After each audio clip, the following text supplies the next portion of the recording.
Welcome to the first edition of Seagulls and Ricochets, a sideways glance at the biggest issues facing football today. Joining me this week is John Cowan. Hello. Ginger and angry. Cowan. Hello. Beardy and tall. And Ryan. Evening, everyone. English. Short and angry. This week we'll be talking about topics as wide and far-reaching as John Terry being stripped of the captaincy of England and the transfer window. Who's in, who's out, and who wanted to be. Who wants to get us started on John Terry? I'll happily start with John Terry.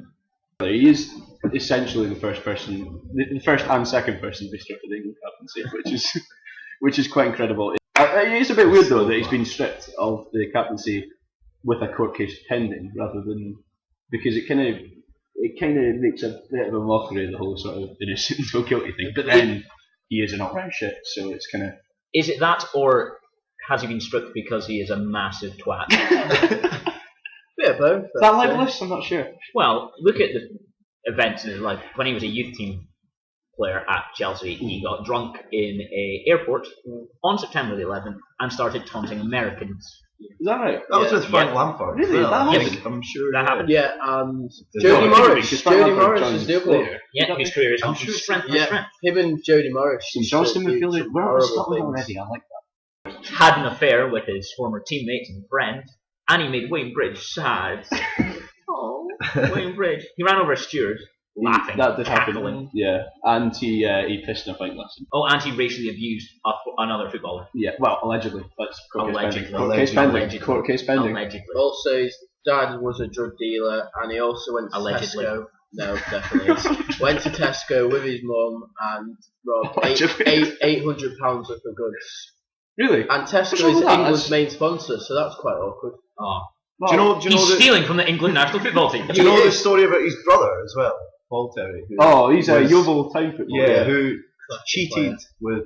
There's a lot of allegedly going to be. Allegedly cheated with the wife of his goalkeeper, his teammate, who the goalkeeper then committed suicide because he Really? couldn't cope with what had happened. Yikes. Allegedly. Allegedly. Well, Wikipedia alleges. Oh, well, that's ever reliable. I I don't edit it when I'm drunk ever. I think the quote of the past few days has been VH Force saying that John Terry has great personal convictions. That's a really interesting turn of phrase, that. It is, considering he has been stripped of the England captaincy twice because of his personal convictions, which led him to He definitely has cheat personal and convictions. allegedly racially abuse. I'm just happy we managed to go less than 5 minutes before we start talking about goalkeeping suicides. Who will take over from the John Terry as England captain? It's not funny. Any Steven Gerrard. Gerrard's obviously. Well, no, but will it though? I don't. I wouldn't see the logic in that. I mean, it's been out all season. It'll be this. If It'll we be were- if playing we were just for the living- Euros, and that's why it'll be Steven Gerrard. It'll maybe be Joe Hart or Wilshere after, but this is just based on Euros. It'll be Gerrard. You think so? Yeah. Yeah, pretty sure. even I though don't he's the know. wrong side of 30 and has struggled with injuries recently. That's how England do it. Really badly. Short-termism. But how can Yeah. he be captain when he can't play alongside Frank Lampard in the midfield? How will they cope? Frank Lampard. Oh Steven no. Gerrard. Midfield. That'll work. When one goes, the other holds. It's worked for 10 years. It'll work again at the Euros. Every time before a tournament, the phrase "when one goes, the other holds" has been just absolute staple of television coverage. Currently, Joe Hart is probably England's best player in his position. Definitely. Yeah. So, will they start playing him on the left wing? Will Paul Scholes come out of retirement for the Euros? You know what? You laugh. You laugh. That stranger things have indeed happened. And what did he try and do last World Cup? Oh, yeah, well, Still said He said he no. would Still have come said out. no. He said he Yeah. would have come out if Capello had asked him, but it was because It was Capello was saying this. Yeah, yeah. And as a result, he didn't come out. If Stuart Pearce asked me anything, I would do it. That man was terrifying. Something like Joe Jordan and David Moyes. Just. They so should be the scary. Team GB management. Do you think it's appropriate for John Terry to be stripped of captaincy but to remain in the team? Is that a That's double interesting, yeah. standard of sort of they're Well, yeah. taking something away from Yeah, him the but whole leaving point- him? Would it not be better just to get rid of him? yeah, I agree. Well, on footballing grounds, possible. Well, exactly. I mean, it seems like the time to do it. I mean, it's not like you're taking out. Yeah. I think. As I say, I it's- think go on. Sorry, yeah, the timing of it seems really weird. I think obviously the court case has been pushed back till back in the June or something. 9 days July after even. the Euros. Euros. Yeah, and whether that's still good or But what happens when England win it? They'll still be on their ram day. not. No, but as I say, the timing of it is I find very odd because if do it after he's been convicted, yes. Do it after he's been accused, yes. But I don't know. I think The FA say it was because they thought it was going to be before the Euros, so they could judge it after the case. But as I say, I mean, it's a sort of they always peddle the line of sort of innocence until proven guilty, and that. Does it undermine Capello's position further that it was the FA who took this decision and not himself? Yes, That's a good question, yeah. But then Capello's. Thanks, I'm looking for a good answer.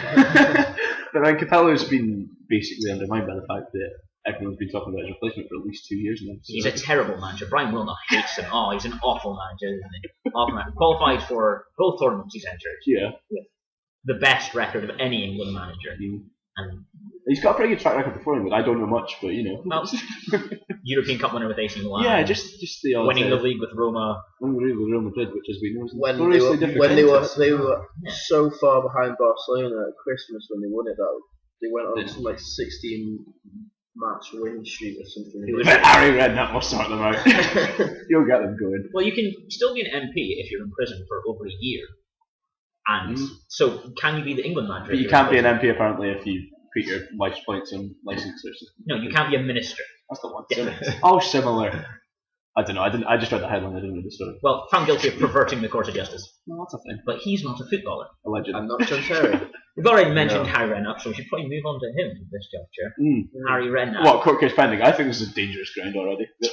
Oh no, I'm talking about how his Tottenham side have recovered from that slightly disappointing defeat to Man City. Like the practicalities of it though are weird. The fact that he is managing a team like he left court earlier, it just must be a bit odd. But how many managers still take the training? That's a good point. Yeah, apparently he doesn't even take training. A lot of top level managers. Well, I mean, Sir Alex famously doesn't get involved in training. So must have been a busy few days for Harry with a court case and the transfer window. Yeah, Tottenham always seem to be the most active. That's true, actually. Yes, it is interesting. Anything. Managed to get rid of two very good central defenders from Chorluka and Besson and bring in Ryan Nelson, who I'd actually forgotten existed. Right, I'm honestly not a clue about one. It was really odd. I mean, as far as I'm aware, Tottenham need to give their physio some practice because they've brought in Ryan Nelson and Luis Saha. The thing about Luis Saha is, well, I know you've definitely said Colin, but he is a magnificent striker, but his fitness record is abysmal. He's not great. Pretty much the complete striker. If it wasn't for the fact that he had his fitness still been, hadn't been of a reasonable state, he would still be at Man United. Yeah. And he would still be a top striker because Ruud van Nistelrooy is a United great because of the goals he scored, but Saha managed to get him out of the team and then effectively out of the club based on his performances. Yeah. And that's the line. This is true for him. Absolutely. But so Tottenham have been doing well recently since they were out of the title race, losing to Man City, and then one round of fixtures later, City lose, and Tottenham eventually make up the points. It was a good 2 weeks after they'd been declared in the title race. Can they still go for the title? Yes, but realistically, it's between United and City. They won't have the legs or experience to go all the way. I think there'll be a good third, and I think they'll comfortably get that, but I can't see them getting first or second. Is it a question of squad depth though? I'm not sure. I don't know if they can. Well, they have included David Bentley in their squad list for the second half of the season, so will he hold the key? I mean, I think Tottenham's squad depth isn't actually that out of kilter with, especially if you look at. I mean, City have really had to put some. I mean, they put Onua on the bench just days before his transfer, and Savic is the only cover at centre back. And magnificent defender. Well, the thing is, they've missed company. Yeah, Toure more than they thought. Yeah, well, I mean, I think they missed Toure. Yeah. I think I don't think it was quite how clear they were going to miss them, especially in the Everton game. They just looked like they lacked. Driving. Did you say the Everton game there? Oh, yeah. Nice segue, well played. Yeah. Dennis Strackelersi. Where's he come from? Hey, I've never heard of him. How do you pronounce his last name? He played really well. It was the definition of putting in a shift. Yeah. Someone would have thought he had finished top scorer in Argentina the season before. Oh, he did. Yes. I love Sky Sports. Combating England as well. All of their interesting facts. I pictured it in. Great. He's a footballer. He should. Everton will be interesting second half of the season with Yelovich coming in. Yeah. And Well, Gavin Moyes has managed to move himself in that position again, where he's somehow strengthened his team a little bit. And looks like he's going to be Well, solid. they're famously poor starters but good finishers. Yeah. So you would expect them to.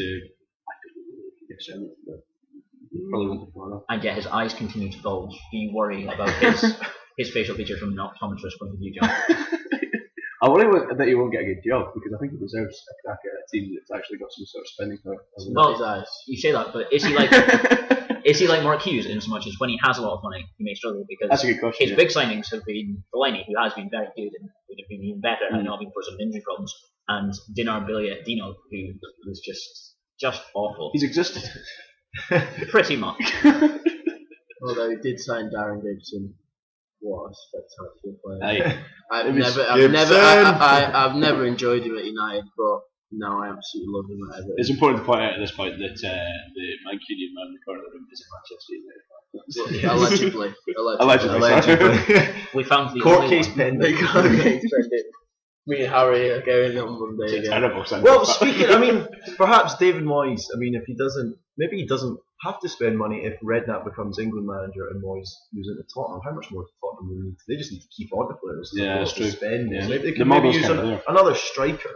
I've always thought this Spurs having a great squad depth is a bit of a myth because they've got great options down the wings in Bale and Lennon, who are very good players and they're about pace and they're just pace attack for the entire game. Mm-hmm. But the replacements before the close of the transfer window were Stephen Pienaar and Nico Kranjčar, neither of whom are down the wing pacey players. They're very good players, But then they're going to need a plan B. So, and then Peter Crouch. and now they're still Pino. So that's Peter Crouch.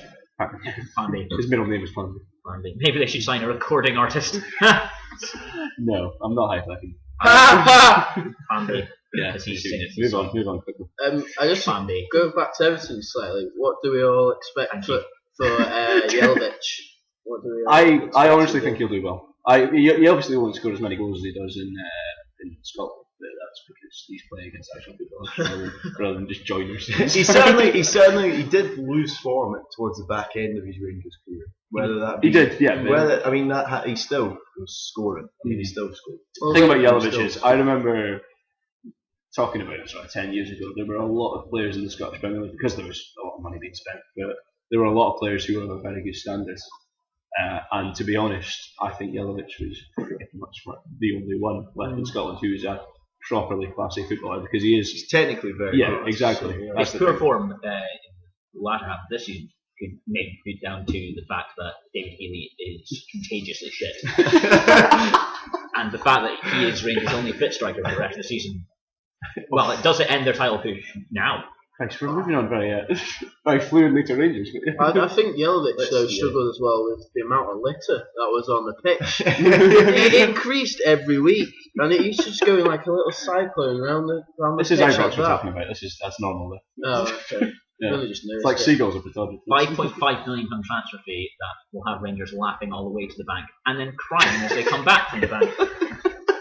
How bad is this situation? That almost is exactly what happened on transfer deadline day because you saw footage of Ali McCoist going from the Rangers training ground to Ibrox to meet the owner, Craig White. I almost said Derek White, former Aberdeen centre back. He went in. A better financial man. He went in. Might as well. I don't know about Derek White's finances, but Allegedly. quick spending. Sources close to the club. As I was saying, going from you saw McCoy's going to Ibrox, sort of like, and the reporter said, and now he's going in to discuss potential replacements for Nikola Yelovich and Ricochets, sorry, and he came out with a face like absolute thunder, just basically being told, yeah, we're not. Grant Holt has turned you down. Oh my god, okay. But we were going to sign a replacement, but we just went for Grant Holt. It was just a tombola, basically. Ali, are you not a striker? You And, can play. he just came out with a face like absolute thunder. Right, What are the odds on that? I might check them out. Ali McCoy's returning. Well, they suspended betting on Alan McCoy's leaving in the couple of days after. That's because Craig White putting all the money on it. I know how to get us out of this situation. Putting all the money up, putting all the season tickets on. Is that the? Well, that was another thing that came out this week. Was Yeah, I Rangers was securing securities against future season ticket sales. And I've heard that during the 80s, when Rangers were going through a rather dire patch, when Celtic and Dundee United and the glorious Aberdeen team were winning the league, Ibrox crowd fell to around 8,000. That could spell problems for a club whose fans seem to desert them at the first sign of trouble. For a club who's owned, a club who's owned on the basis of those fans. Don't think that's right. Allegedly. Has to be Celtic's title now, then, doesn't it? Yeah, Really? you think Yeah. so? I'm basically the oracle, so I was saying it as Rangers were launching into sort of ridiculous leads, because although I don't really rate Neil Lennon as a manager, I think his squad is incredibly superior to Rangers. I'm not saying it's even that good. It's Rangers squad is absolute paper thin. That sums up John Callan there, forecasting that the team with far more money and far better players will win the league against a bankrupt shower of useless articles. You are quite welcome. I thought the Grant Hope move was It was bizarre, wasn't it? Ambitious. Only because, I mean, Grant Hope surely, just because he's a Premiership player who scored a few goals, surely he's not going to be worth the wages that he would ask for. And for a club in debt, I mean, it seems weird to immediately go for a player who is going to ask for big wages. Absolutely. I mean, especially when you've got Hearts players down the road who aren't getting paid, but who Rangers seem to not be interested in even discussing. They were saying that they offered $2 million for Grant Hope, so you'd be looking more than that if you had signed him. He is 30 years old. Yeah, he's a good player, but he has no selling value. And why would you want to leave? It almost seemed like a token move, just to say, look, we're trying to replace. Oh, it didn't work. The centre of the world in Norwich. Yeah, well, I'm a fan of Webb. I've never been. Allegedly, I've never been to Norwich. It's like packed. Well, I think part 1 finished. Yeah.